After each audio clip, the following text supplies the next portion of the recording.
Hello everyone. Today I will show to you top 10 drivers in F1 history. The World Championship of Drivers has been held since 1950. Driver records listed here include all rounds which formed part of the World Championship since 1950. This includes the Indianapolis 500 in 1950 to 1960, though it was not run to Formula One rules. The 1952 and 1953 World Championship Grand Prix, which were run to Formula 2 rules. Formula One races that were not qualification rounds for the World Championship are not included.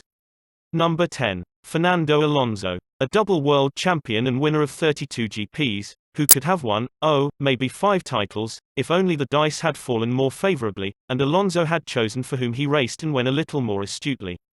He became arguably only the third driver, after Niki Lauda and Michael Schumacher, to exert sufficient force of personality over Scuderia Ferrari to build the team convincingly around himself when he joined them in 2010. In that sense, I respect him even more than Schumacher, Lauda himself once told me. He's very clever. Ferrari needs a lead driver they can look up to, someone they respect. The Italians need that kind of figure. If there is a winker driver in there, the whole thing collapses. Number 9. Niki Lauda. We know the story, but its impact never diminishes in the telling. Having crashed during the 1976 German GP, Lauda suffered terrible third-degree burns to his head and face, and damaged his lungs so severely that a priest read him the last rites by his hospital bed. But he wasn't ready to check out just yet. So began one of the greatest comebacks in all of sport. Not only did Lauda defy the odds to survive, he was back in the cockpit of his Ferrari just 6 weeks later for the Italian Grand Prix. He finished a remarkable 4th place, although his wounds were still so raw that he had to peel his blood-soaked balaclava off in one agonizing movement. I always knew about the risks I was taking. Every year, someone was killed, he told me in 2012. Do you enjoy driving these cars so much that you're prepared to take that risk? It's not the same today. When I finally had my accident, I was not surprised. So I never moaned with myself. Why does my head hurt? Then there was a simple question: is the pleasure of driving still strong, or do I want to retire? As I got going again, the fitness came back, I went running while listening to some good music, and I thought, do I retire for good, or do I fight fear? Lauda won 3 world titles, 2 at Ferrari, 1 at McLaren, and 25 GPs. A star driver, then, but also a genuine hero. Number 8. Alain Prost. Prost is the thinking racing fan's greatest ever driver. Being professorial clearly isn't as sexy as Senna style, hot-blooded Latin devilry, but he made it work for him. And then some. Prost won 51 GPs and 4 world championships. It could easily have been 7, and like Fangio, he was a genius at conserving his car in favor of a late race assault. In other words, if you prefer your racing drivers to do everything with an 18,000 revolutions per minute sense of abandon, Prost probably wasn't for you.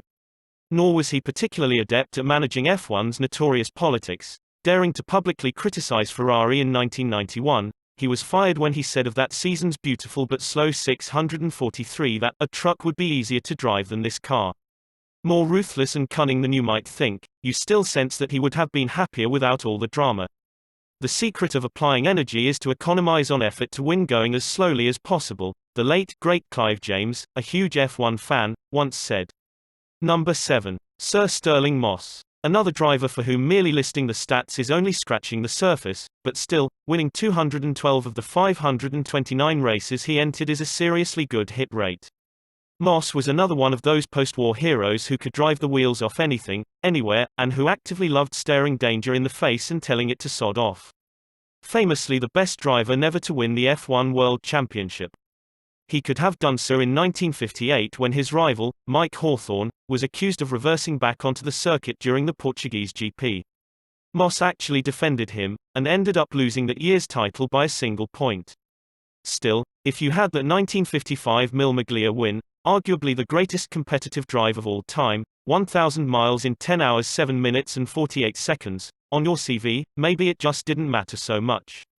Besides, Moss remains the quintessential English gentleman, a storyteller, adventurer and driver without compare, as anyone lucky enough to have spent time with him will attest.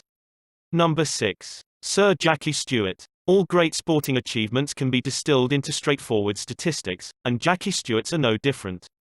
In Formula One, he won the Drivers' Championship 3 times, and was twice runner-up. But his hit rate is what's most impressive. He won 27 of the 99 Grand Prix he contested. That in itself would secure his place in this list, but Stewart is another winner who used his success as a launchpad for so much more.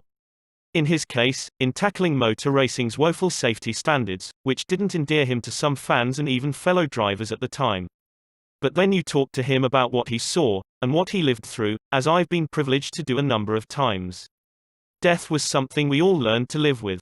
We learned things you couldn't possibly have known before, like where the best international undertaker was in any country we raced in. A lot of airlines wouldn't carry coffins on commercial flights. You ask me what it did to me as a man. It did nothing, other than to give me the necessary chemistry to dilute the grief and continue to race, I suppose. To be the total person at that time was a very big challenge. Small in stature he may be, but Sir Jackie Stewart is a veritable giant of a man. And a magnificent racer. Number 5. Michael Schumacher. He still polarizes opinion, and there's no question that he overstepped the mark more often than was necessary. To put it mildly. But Michael Schumacher remains an all-time great, and not just because he won 7 world championships, 91 races and smashed every record there was to smash. Or that he possessed the Senna-like ability to drive his car right on the limit, while being physically fit and intelligent enough to keep a good chunk of his mental firepower in reserve to manage tricky pit wall calls. And more human, too.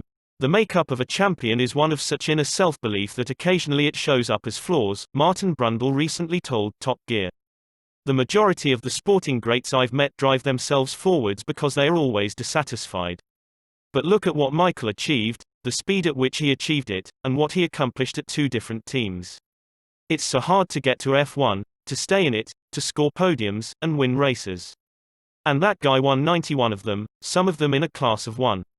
Number 4. Ayrton Senna. Had he lived, Senna would have celebrated his 60th birthday. There's not much to say about the Brazilian superstar that hasn't been said many times. Note that he was the driver who was prepared to go further in pursuit of victory than anyone before him, who elevated the art of driving a Formula One car to a level that was almost spiritual, and who did so not just with a sublime skill but also weapons grade. A racing driver, then, but so much more. And one whose legend has only grown since his passing during the San Marino GP in 1994. Number 3. Jim Clark. Not all of the world's great sporting stars are as extrovert as they might appear or as we might want them to be.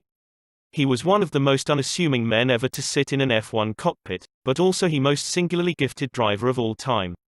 The son of a Borders sheep farmer whose route to F1 was facilitated by Lotus and its founder Colin Chapman, he won 2 world championships, in 1963 and 1965.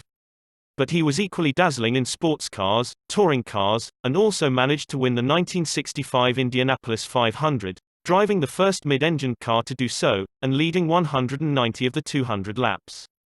Clark set 33 pole positions and won 25 of the 72 GP starts he made, and can claim numerous records to this day. In 1963, for example, he led 71% of all laps raced that season. As well as his versatility, Clark was revered for his incredible silkiness behind the wheel, and his extraordinary mechanical sympathy. Jim Clark was everything I aspired to be, as a racing driver and as a man, his great friend Sir Jackie Stewart said. Jim was a farmer from the Borders and I was a glorified mechanic from Dumbuck. We weren't fancy folk. It was a serious life, we were doing an intense amount of racing. Being on the podium with Jimmy and sharing an apartment with him, people called us Batman and Robin.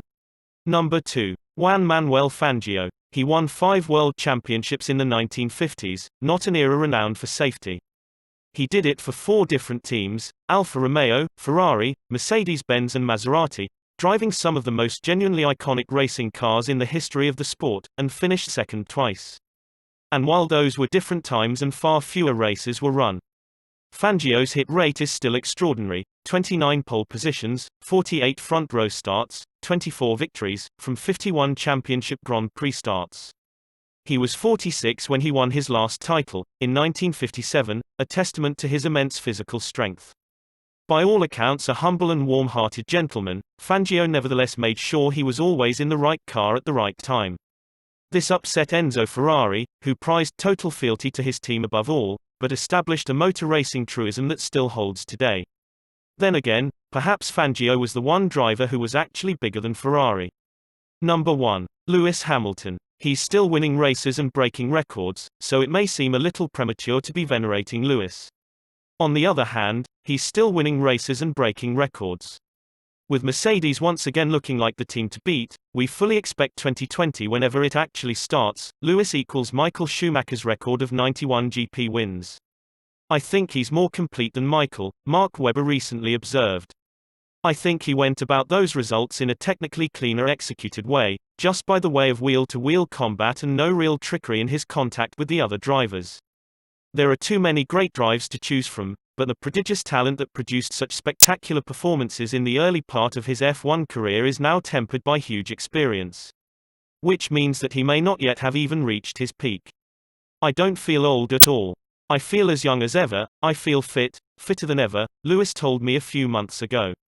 Everything just works better now. I don't even think it's harder to stay physically in shape, although I'm sure that will inevitably tail off at some point.